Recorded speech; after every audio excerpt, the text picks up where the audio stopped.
exponer sobre la empresa manufacturera.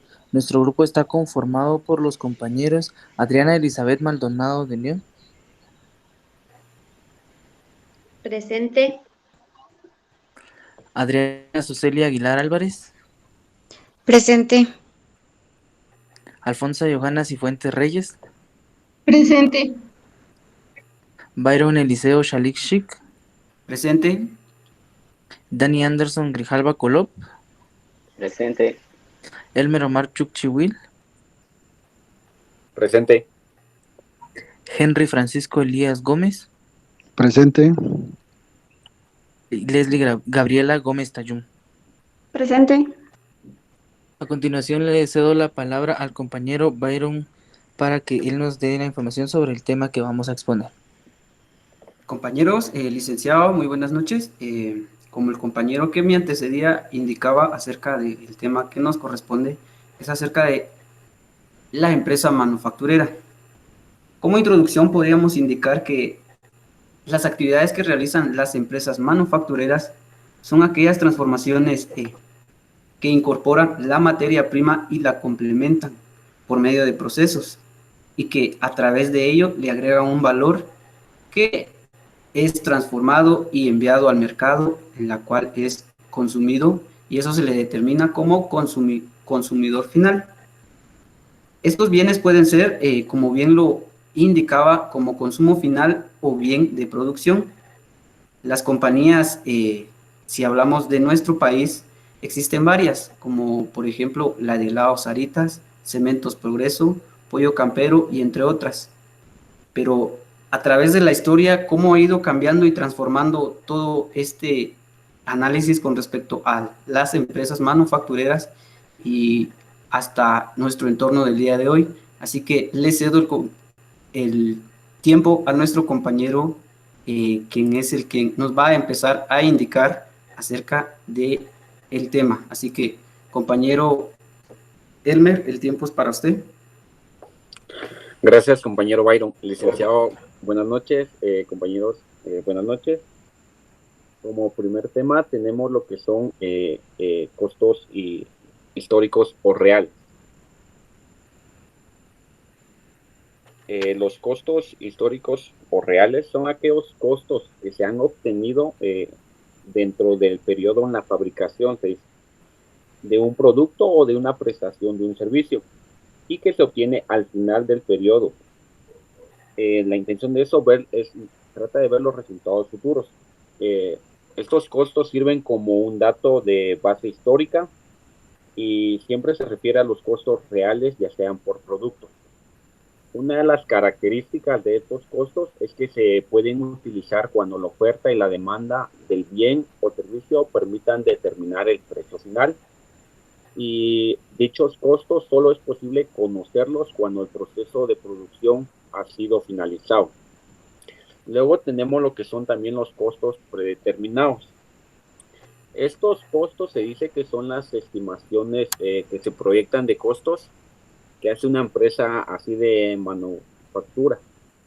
Estos costos se realizan antes de comenzar la fabricación de un producto.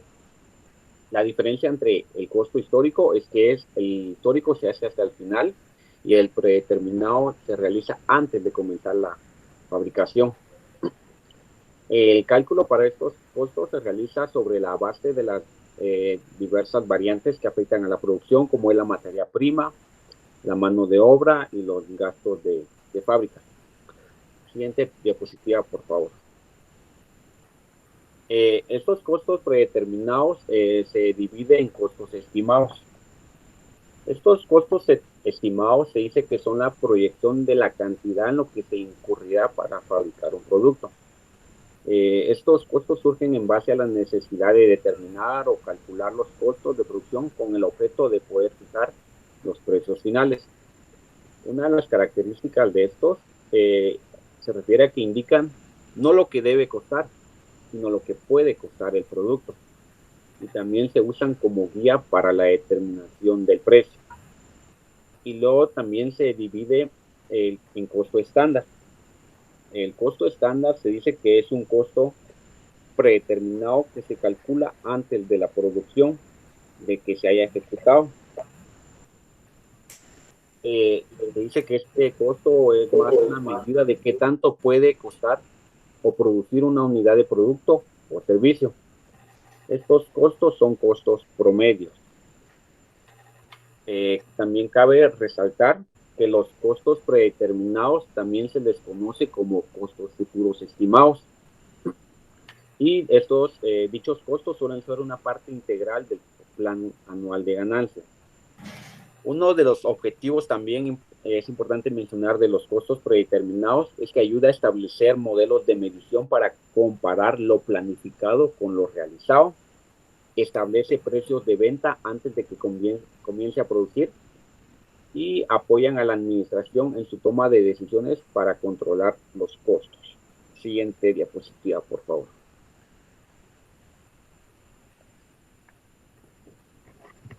Siguiente.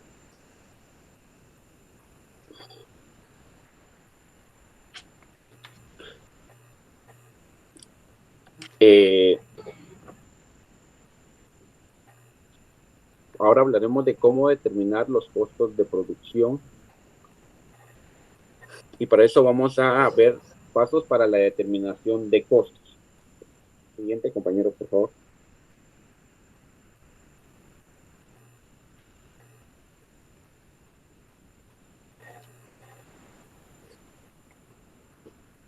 Los pasos para la determinación de costos, se dice que trata de suministrar las bases para evaluar la capacidad que tiene la entidad para generar el efectivo.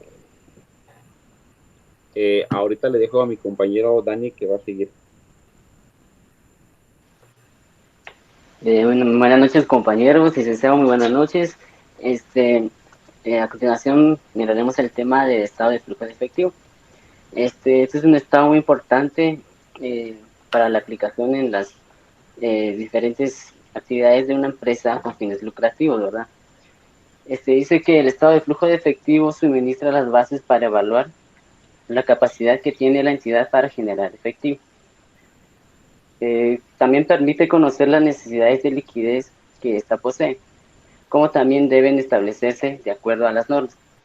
La finalidad del estado de flujo de efectivo es brindar información sobre el manejo del efectivo, es decir, la obtención y la utilización del mismo por parte de la entidad.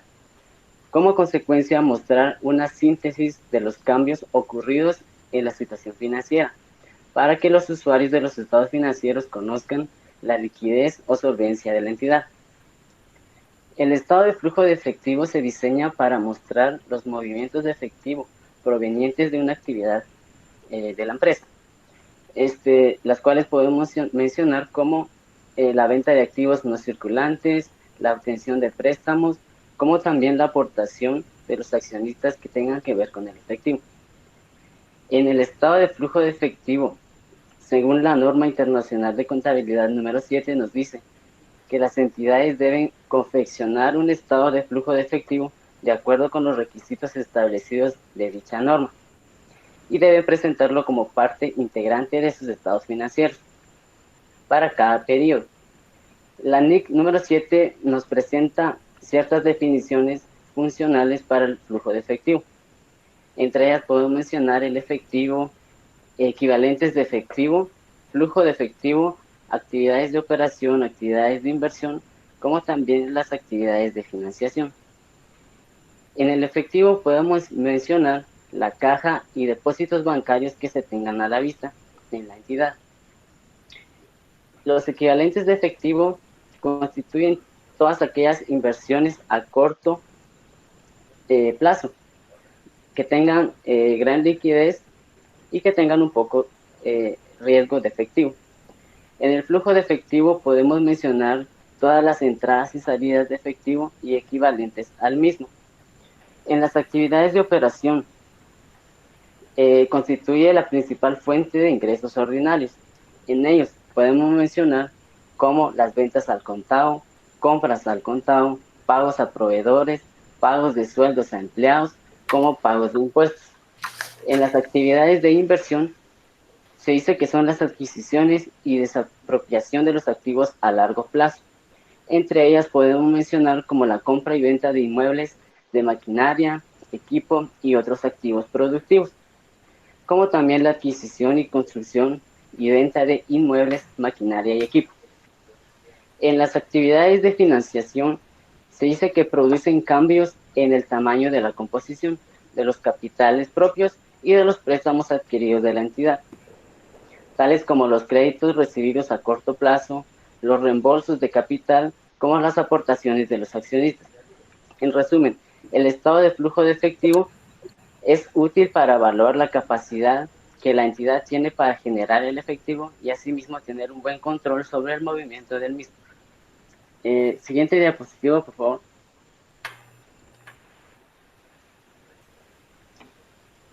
El análisis financiero.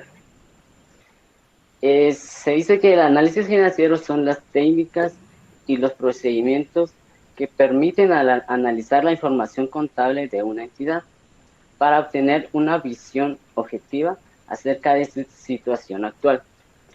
El objetivo es tener un diagnóstico que permita a los agentes económicos tomar decisiones más acertadas. Entre los métodos del análisis financiero podemos mencionar dos. Está el vertical y el horizontal. En el vertical nos podemos basar en que se analizan los estados financieros de un solo periodo y de una sola empresa.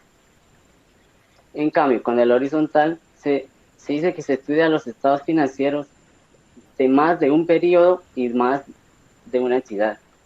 En resumen, el análisis financiero nos permite ver cómo se encuentra económicamente la empresa para poder tener una mejor visión y así poder tomar decisiones más concretas y mucho más beneficiosas para la empresa. A continuación, mi compañera o compañero Byron, creo. Muy buenas noches a todos los compañeros, muy buenas noches compañeros, también al licenciado. Vamos a hablar acerca del presupuesto, siguiendo con el tema de la empresa manufacturera. Para empezar, nos dice que el presupuesto es un enfoque que permite realizar un desempeño de fases de las funciones administrativas. ¿Qué nos quiere decir esto? Que al hacer un presupuesto nos permite dar en un futuro a mediano o corto plazo y priorizar lo que podría significar los gastos de una determinada empresa. El presupuesto no es más entonces que la proyección de un análisis financiero que podría darse o no en una empresa. ¿Por qué decimos que podría darse o no dentro de una empresa? Porque el presupuesto de eso se trata, proyectar un alcance que podría dar la empresa y que éste podría variar. Por ende, como lo dice la siguiente estrofa o línea, donde nos indica que la estimación programada es una estimación programada de manera sistemática, es como lo indicaba anteriormente, de que tiene un orden, una logística, no es nada más de hacerlo, sino que debe tener un análisis previo, debe enfocarse en las metas y las prioridades que la empresa debe determinar. Las funciones del presupuesto varían dependiendo de la empresa y lo que a este se dedique. Y como lo indica aquí, se relaciona con los fundamentos de la administración, claro está, porque dependiendo de las metas y a dónde quiere llegar la empresa, es a ese cometido en la que el presupuesto se va a centrar. Nos dice también que es un desarrollo de los objetivos de la empresa, y es como lo indicaba anteriormente, los objetivos que la empresa se plasma y quieren llegar, y cómo quieren llegar a hacerlo. El presupuesto se va a basar en eso, de qué tanto efectivo tiene la empresa, cómo lo va a adquirir, cómo va a ejecutar la misma también para poder llegar al alcance que se quiere tener. Como lo dice el siguiente, debe estar en torno a las circunstancias establecidas. Las circunstancias establecidas no es más que en la actualidad que se encuentra la empresa. Puede que hayan, por ejemplo, deudas dentro de la empresa, pago a proveedores pendientes de la misma, Entonces, de ello también debe de percatarse el presupuesto y basarse en ello, de todo lo que acontezca en torno a la empresa. Ahora hablaremos de los fundamentos de derecho sobre la aplicación de costos en Guatemala y específicamente hablaremos sobre una empresa manufacturera. Como primer punto tenemos la Constitución Política de la República de Guatemala. Como bien sabemos, la Constitución es la Carta Magna del país, y la cual en el artículo 43 nos indica acerca de la libertad de industria, comercio y trabajo. ¿Qué quiere decir esto? Que toda persona, sea individual o en grupo, puede crear y realizarse como empresa, siempre y cuando se estipule desde los reglamentos y normativas que la o el país requieren e integran para que se pueda ejecutar. Ahora bien, ¿cuáles son esas normativas? Muchos se preguntarán, pero si el artículo 43 no dice mayor fundamento, pues ahí nos permite y nos indica de que debemos de regularnos en otras normativas y leyes orgánicas. Y como lo dice el inciso 2, que es un punto eje, es el decreto 2-70 y sus reformas, y con esto nos referimos al Código de Comercio. El Código de Comercio está bien cotejado con respecto a las empresas, no importa cuál sea la denominación de la misma, y que en este caso estamos hablando de una empresa manufacturera que también revela y estipula cómo debe comportarse una empresa como tal. Por ejemplo, en el artículo 2 nos habla sobre los comerciantes y nos indica que los comerciantes son aquellas personas jurídicas quienes se dedican a la producción o transformación de bienes. Si bien sabemos, una empresa manufacturera es aquella que transforma sus bienes, ya sea en producción o consumo final. Entonces, este artículo también va en referencia a estas empresas.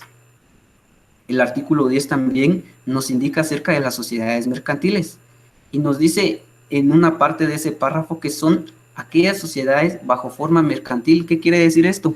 De que tienen personalidad jurídica, y al indicar que tienen personalidad jurídica, indica de que tienen esa fase y esa obligación tributaria, fisco, al Estado y como empresa, y como también a sus trabajadores y empleados, y por qué no decirlo, a los clientes.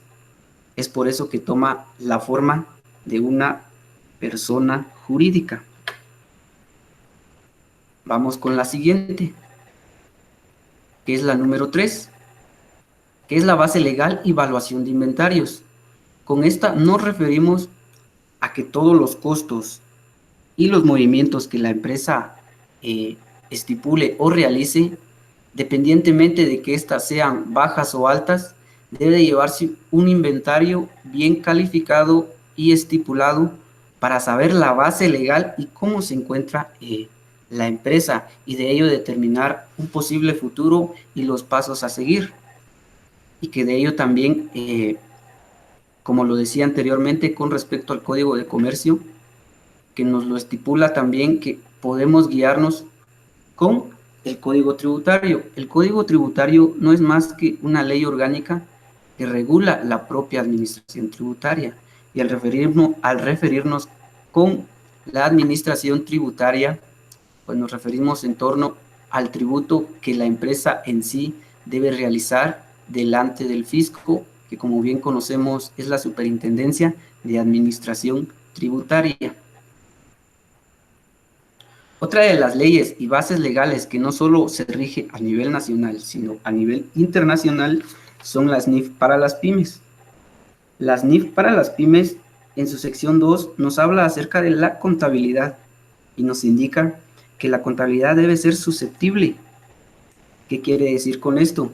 De que la contabilidad que lleva XY empresa, que en este caso hablaremos de una empresa manufacturera, debe tener una comprensibilidad, una relevancia, una fiabilidad, integridad y comparabilidad y demás datos en torno a ello.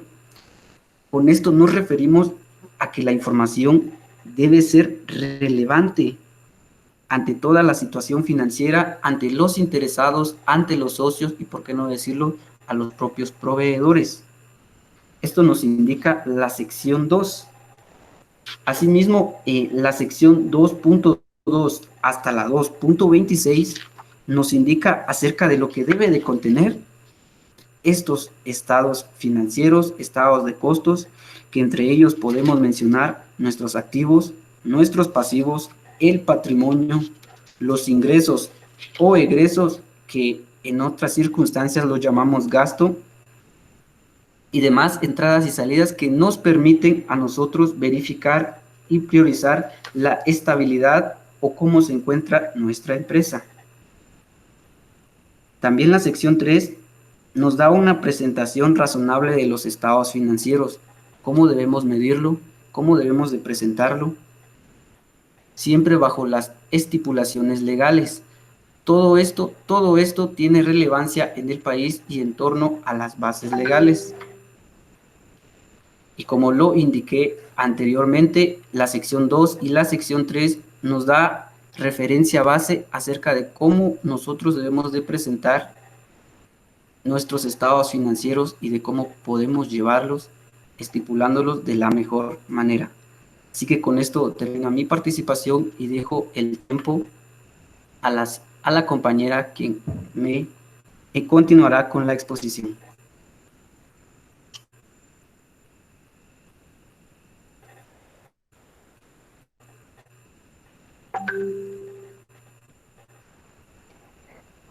Licenciado, muy buenas noches. Compañeros, muy buenas noches. Para continuar con la exposición, creo que hemos venido hablando de industrias manufactureras, pero no hemos definido bien qué es lo que significa una industria manufacturera. Los compañeros ya mencionaron las bases legales para constituir una, y también toda la parte contable, ¿verdad?, que tiene que ver con estados financieros, flujos de efectivo. Pero en este caso vamos a definir lo que es una industria manufacturera. Y cuando nos referimos a industria manufacturera, es aquella que se dedica a la transformación mecánica o química de sustancias orgánicas, es decir, aquella que tiene la materia y la convierte ya sea en un producto para consumir, o sea, al consumidor final, o bien un producto que pueda servir para algún otro proceso para llegar a ser consumido por la persona o el ente que lo necesita.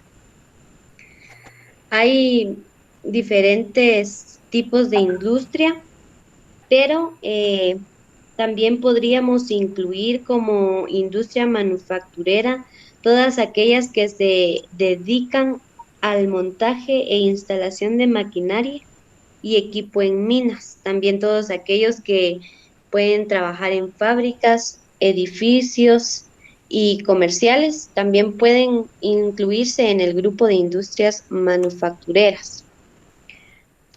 Como bien lo dice el segundo punto de esta diapositiva, es de que todo aquel trabajo que se efectúa con máquina o a mano que necesite la fuerza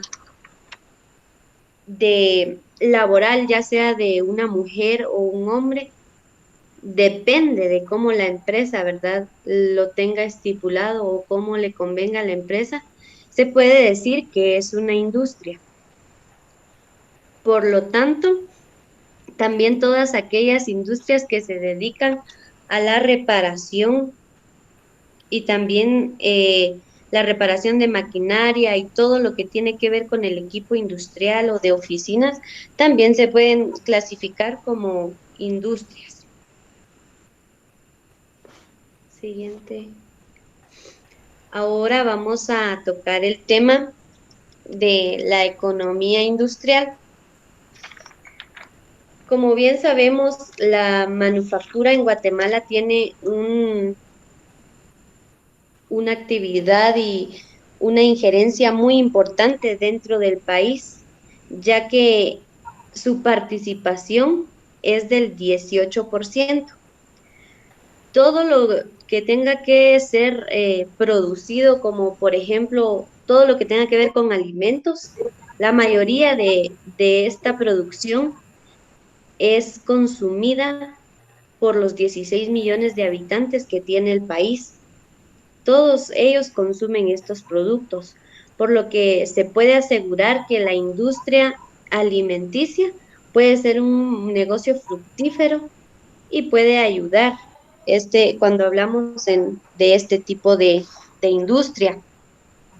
Sin embargo, vamos a aclarar a través de estos tres incisos que tenemos en la diapositiva, por qué es de que nosotros seguimos en un país que no puede ser desarrollado totalmente.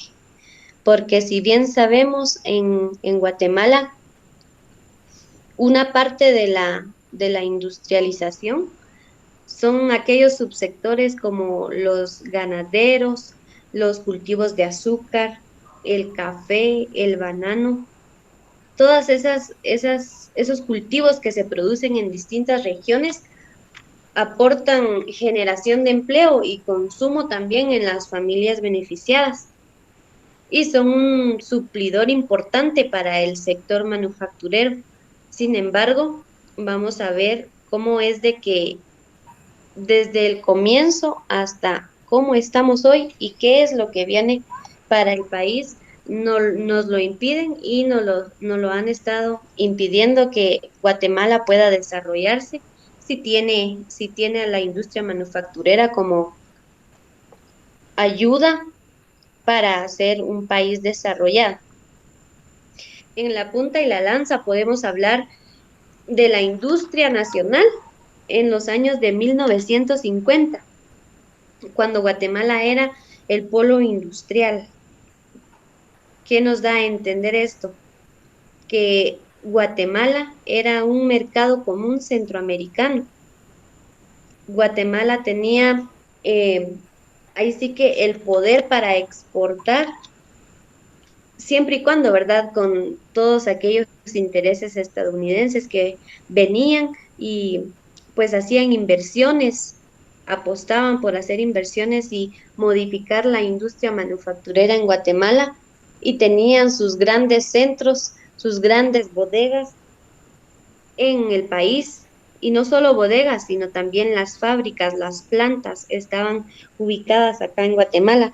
Sin embargo, todo esto fue cambiando y es que todas aquellas medidas de protección que el comercio impuso por los países desarrollados, escúchese bien, que todos aquellos países desarrollados han impuesto medidas de protección para que países como Guatemala fueran quedándose estancados. Es decir, que todos aquellos países desarrollados lanzaron nuevos instrumentos para que Guatemala se fuera quedando estancado y ellos fueran siempre y cuando creciendo, ¿verdad? Y Guatemala no pudiera ser un punto de mercado común, porque no solo se quería que Guatemala fuera un punto de mercado común para la región centroamericana, sino que incluso también se quería expandir el comercio por todo Brasil y también para México. Sin embargo, varias de estas empresas, varias de estas industrias fueron trasladadas a México y fueron ahí sí que quitadas, ¿verdad?, del país de acá de Guatemala. Entonces Guatemala sí ha tenido oportunidad, pero sin embargo los países desarrollados con sus nuevas tecnologías, con sus nuevos aparatos, hicieron que Guatemala se quedara estancado. Un ejemplo de esto son las maquilas. Las maquilas en Guatemala iniciaron a finales de los años 70 y principios de los 80. Siempre como siempre ha sido, ¿verdad?, impulsada por intereses estadounidenses. Pero, ¿cuál era el fin de los estadounidenses? ¿Era frenar la llegada de los productos asiáticos? Pues a ellos no les convenía, ¿verdad?, que todos estos productos fueran importados de Asia. Entonces, la empresa, ahí sí que las maquilas en el año 2006 y 2012 representaban un 60% de las exportaciones a Estados Unidos. Sin embargo, hasta el día de hoy, este sector es el que más empleo directo ha producido. Sin embargo, siempre tienen una precariedad laboral. ¿A qué nos referimos con esto? Es de que los trabajadores tienen largas jornadas laborales con salarios mínimos y pobres, y las jornadas son desgastantes. Si alguna, ahí sí que si algún trabajador pide permiso por embarazo o por enfermedad, lo que hacen es despedirlo y cortarlo inmediatamente.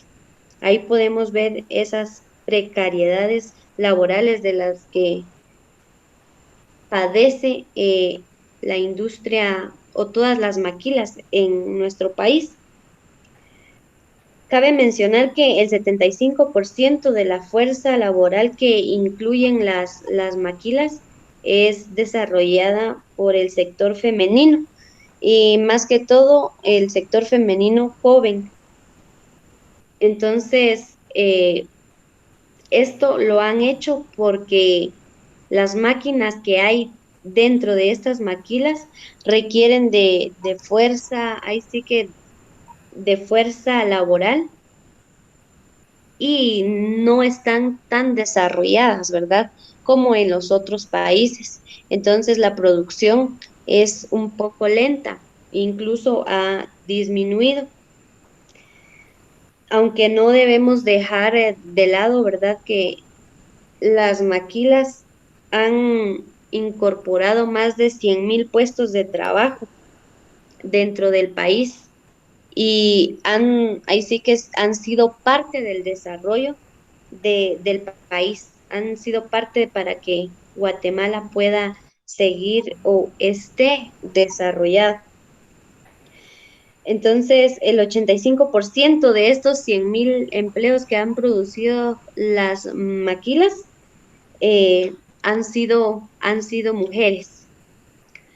Ahora vamos a hablar de la actualidad, y creo que para hablar de la actualidad hay mucho que decir. Con el simple hecho de la inauguración de la distribuidora más grande en Guatemala, de la empresa Nestlé, que esa ha sido inaugurada apenas hace unos días acá en Guatemala, y lo que quiere esta empresa transnacional, Nestlé, es de que, bueno, han ofrecido más de 1,500 empleos directos e indirectos, y lo que quieren es lograr que Guatemala sea un pueblo logístico regional. Han prometido desarrollo para el país. Sin embargo, no dejamos de lado que todas esas grandes empresas o todos esos grandes países desarrollados siempre están buscando cómo frenar el desarrollo de países como nosotros. Entonces, habría que ver qué tan conveniente es lo que nos promete Nestlé, ¿verdad? ¿Qué es lo que nos traen? Pero sí, eso sería en la actualidad.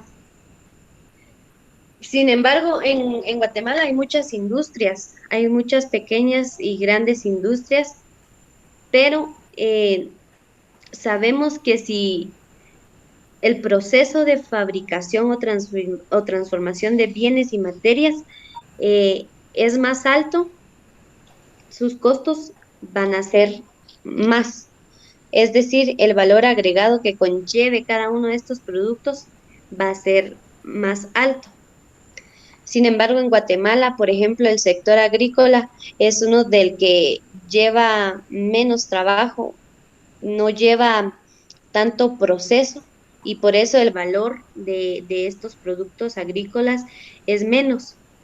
Sin embargo, si alguien pudiera generar mayor transformación, su valor aumentara. Es decir, que si llevaran más proceso, el valor de estos productos agrícolas aumentara y podría ayudar a que la economía del país subiera. Ahora vamos a ver lo que viene, a qué se enfrenta la industria manufacturera en Guatemala.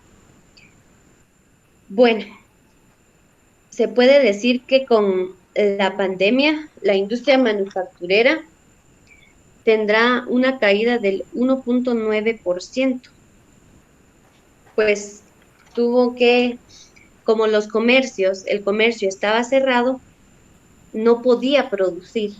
¿Para quién producían si el comercio estuvo cerrado por varios meses o estuvo bajo? Por lo que quiere decir que muchas industrias manufactureras en el país van a quedar en negativo este año. Otra cosa a lo que se tiene que enfrentar y se está enfrentando la industria es las remesas que se reciben de Estados Unidos, pues estas han incrementado y la demanda agregada se ha quedado estancada. Es algo a lo que el sector industria se tiene que enfrentar y tiene que ver cómo puede invertir en todo lo que es la industria nacional para que pueda tener flujos de capital y pueda atraer importantes inversiones, ¿verdad? Sin embargo, no se muestran, las industrias en el país no muestran ninguna perspectiva, ninguna estrategia para poder salir de esta crisis económica que estamos empezando a tener porque ni siquiera hemos salido después de esto de la pandemia. Entonces, en las condiciones actuales, a lo que más se puede aspirar es a seguir el ensamblaje de medicamentos, motocicletas, bicicletas y todo lo que tiene que ver con línea blanca, porque es el recurso humano con que se cuenta en el país. Estas industrias deben de seguir y ahí sí que tienen que buscar estrategias para salir de esta crisis económica. Por lo que todas las industrias lo que deben es buscar inversión extranjera, puede ser regional, internacional o nacional, y empezar a buscar estrategias para incrementar su porcentaje dentro de la economía del país.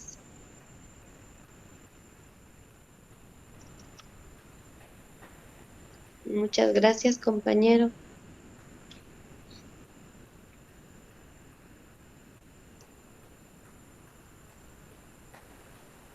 Muy bien, así que ahora le corresponde a nuestra compañera Johanna dar un ejemplo acerca de la empresa o alguna empresa manufacturera, y en este caso, como ustedes pueden observar en pantalla, la empresa, el nombre de la empresa y lo que nuestra compañera va a presentar. Así que, compañera Johanna, le cedo el tiempo y el espacio para que también pueda presentar pantalla y nos indique en qué consiste la parte práctica de la empresa manufacturera. Muchas gracias, compañero. Buenas noches, compañeros. A continuación les voy a presentar el caso práctico en donde vamos a plasmar todo lo que dijeron los compañeros anteriormente.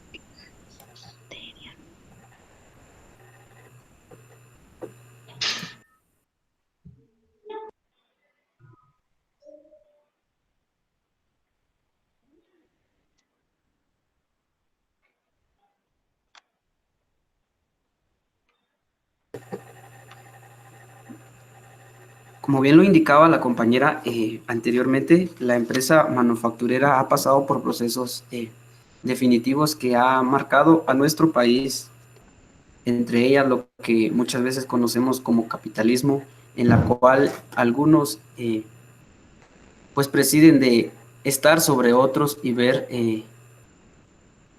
ahí sí que la parte que para ellos le es más factible.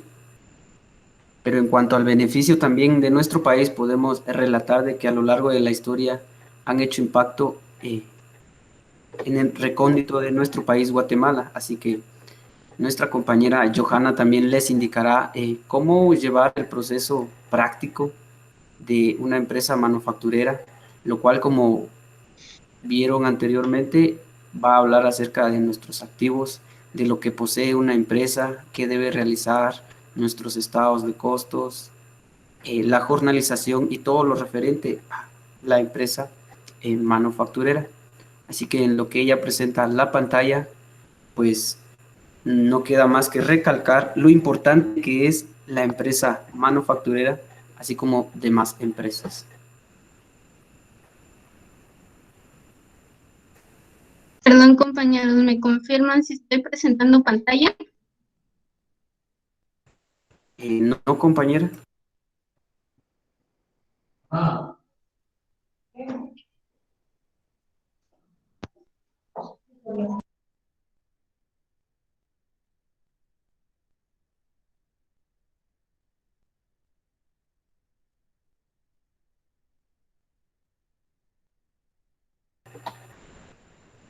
¿Puede volver a presentar la pantalla porque no se ve nada?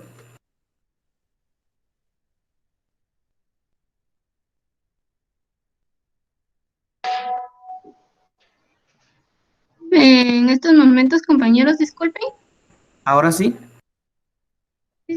ya pueden ver el caso práctico, perdón, el planteamiento. Sí, compañera. Muchísimas gracias. Bueno, a continuación les presento el balance general de la empresa denominada al norte. Estas son nuestras operaciones. El costo real es de 40, 28 y 30. La empresa se dedica a fabricación de faldas y de blusas para dama. Nuestros costos estándares son estos, los costos para las faldas y para las blusas. Los gastos de operación son los siguientes: el 17% de los gastos de administración, los gastos de ventas corresponden al 30%. Las ventas nos indica que se vendieron lo producido, el total de lo producido, al 500 del total de su costo. En este caso, los 3.500 los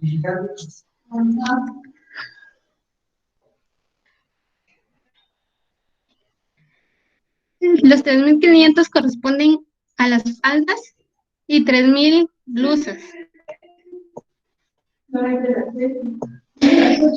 Vamos a empezar a jornalizar las faldas.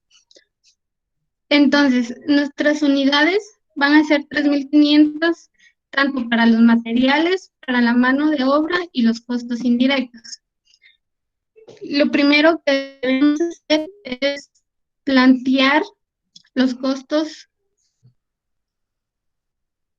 En este caso, vamos a multiplicar los 3.500 por los 37 de nuestro costo estándar y nos va a dar el siguiente resultado. Si me pudieran acompañar con una calculadora para que sepan de dónde están saliendo los datos. Lo mismo hacemos para los costos mano de obra y los costos indirectos. Este es nuestro resultado. Todos son 318.500 de nuestro costo estándar. Ahora lo que vamos a realizar es multiplicar nuestros 3.500 por el total de nuestros costos reales. que fueran los que les indicamos en esta parte de aquí.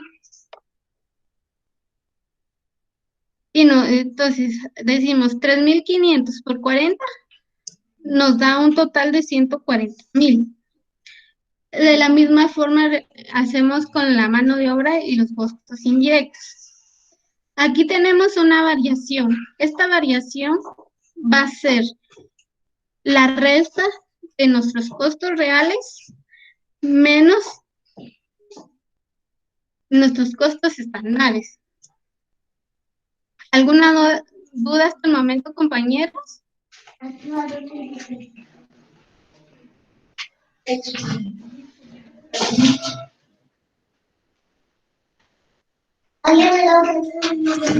Perdón, compañeros, ¿me escuchan?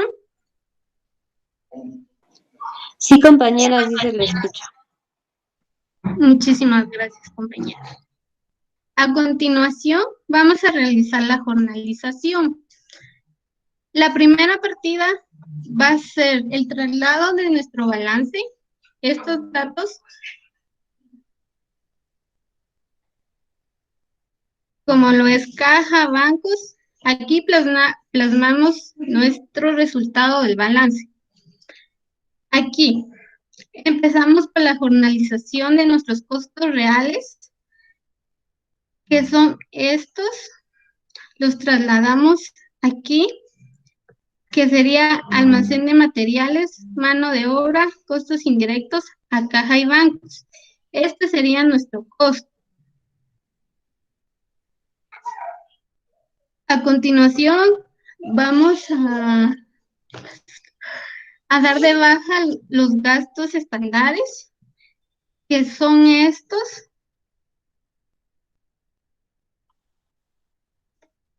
Aquí vamos a dar de baja la segunda partida de nuestros gastos reales. En esta parte de aquí vamos a plasmar la variación que tenemos en esta parte de aquí. Ustedes me preguntarán, ¿por qué aquí tengo un negativo y lo trasladé positivo? Porque en la siguiente partida vamos a realizar el ajuste correspondiente. Por lo que pueden ver, nuestro costo de venta son estos 24.000, porque le restamos nuestra variación esta.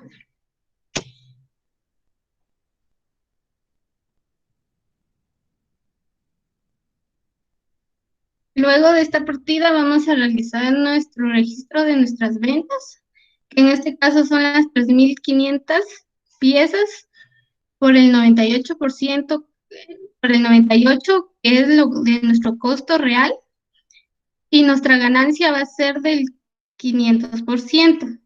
Entonces aquí multiplicamos 3.500 por 98 por el 500%, nos da este resultado.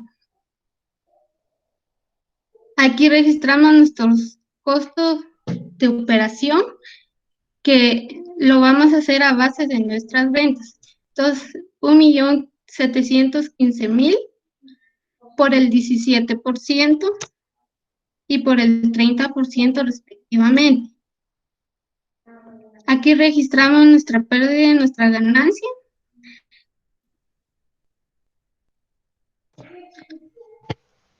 En la siguiente partida tenemos que hacer el cierre de la partida de ventas.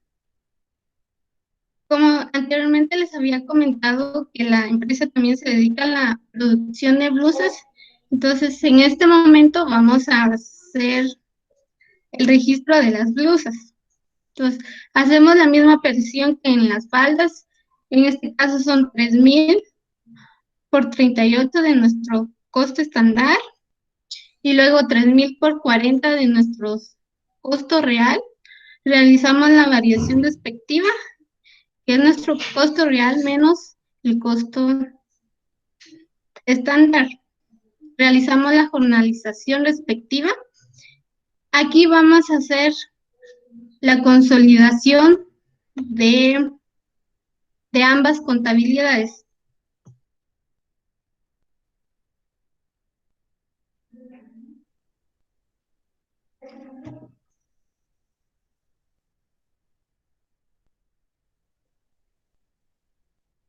Entonces aquí, nuestra pérdida y ganancia, vamos a realizar la suma total de ambas ventas, que en este caso fue primeramente 1.715.000 y 1.470.000. Entonces realizamos la consolidación de ambas ventas, le restamos nuestros costos de operación, tanto de las blusas como las de las faldas.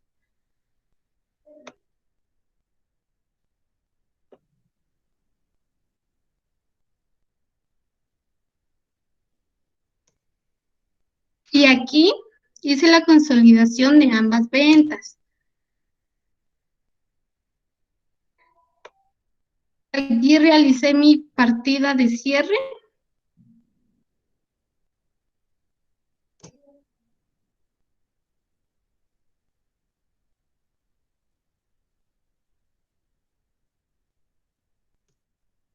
Entonces aquí en este momento vamos a realizar nuestros estados financieros consolidados que van incluidos de ambas contabilidades. Como les decía, nuestras ventas van a ser la suma de ambas ventas, tanto de las faldas como de las blusas. Nuestro costo de ventas, que sería el 17 y el 30% de ambos casos, que nos da una utilidad bruta. Luego le restamos nuestros gastos de operación y esta sería nuestra utilidad antes del ICR.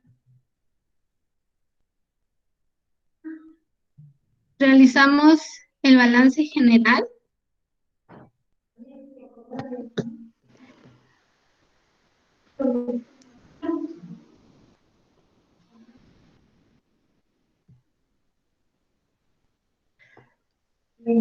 No sé si tienen alguna duda, compañeros.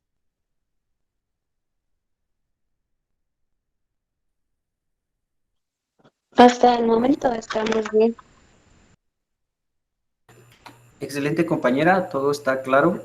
Gracias por la presentación y el ejemplo práctico sobre la empresa manufacturera. Y sin más que decir, pues ya llegando a la parte final de nuestra exposición, como lo indicaban todos los compañeros, y quizás el tiempo no alcanza a indicar sobre el historial y lo importante que es la empresa manufacturera, pero no podemos descartar de que estas empresas o compañías que prestan su servicio como consumo final o producción, pues son fundamental dentro de nuestra entorno, dentro de nuestro país, lo cual a lo largo de estos años ha ido evolucionando. Tal como lo decíamos anteriormente, existen empresas también nacionales, ya mencionamos algunas, y pues podremos mencionar otras como Cañarreal, la cervecería Centroamericana, helados Saritas, y como el ejemplo que la compañera nos indicaba, pues podemos hacer lo mismo, solo que ahí sí que cambiamos datos dependiendo si la compañía o la empresa es automatizada o es una línea de producción. Así que es todo, licenciado y compañeros, esperando de que la exposición haya despejado la mayor parte de dudas y de que veamos lo relevante e importante que es una empresa manufacturera.